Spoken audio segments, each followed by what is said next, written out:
майко моя.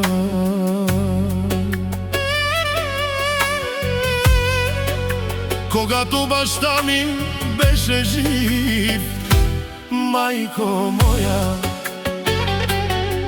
имаше много приятели около мен, майко моя.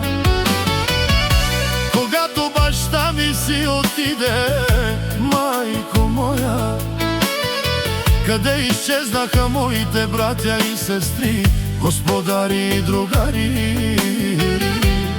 Сега останах сам, проклети да са парите, скъпа моя майко. Когато баща ми беше жив, майко моя, имах много приятели, скъпа моя майко.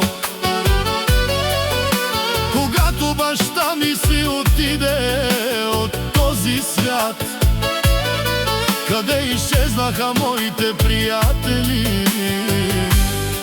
Сега останах сам, проклети да са парите, скъпа моя майко. Какво ли не се случи, о,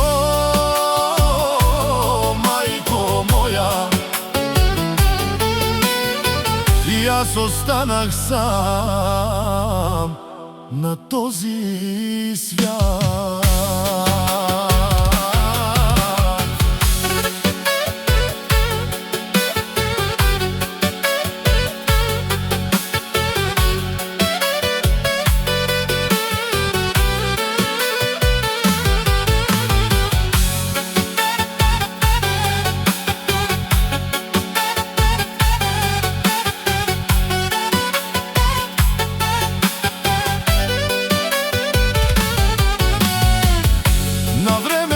Бяхме четирима братя, Калин, Мемет, Васко и Дани.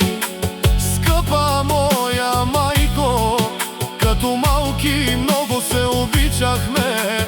Скъпа моя майко, какви бяхме, майко моя, и какво станахме. Чужди хора се намесиха помежду ни.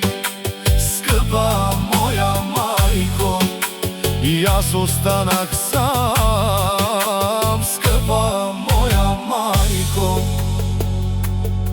Един ден взех решение, ще замина за моя роден край, майко моя. И казах на майка си: трите ми деца ги поверявам на теб. А майка ми каза: моля те, сине мой, не заминавай там, не оставя и сестрите си. Майко, заминавам заради децата си. Поверявам ти моите деца, не ги оставяй на никого, майко моя. Изминаха 20 години, майко моя. Мамо, и теб много те обичам и ми липсваш. Сестрите си също много ги обичам, майко моя. И аз останах сам на света, майко моя. Тук страдах толкова много, ох, майко моя.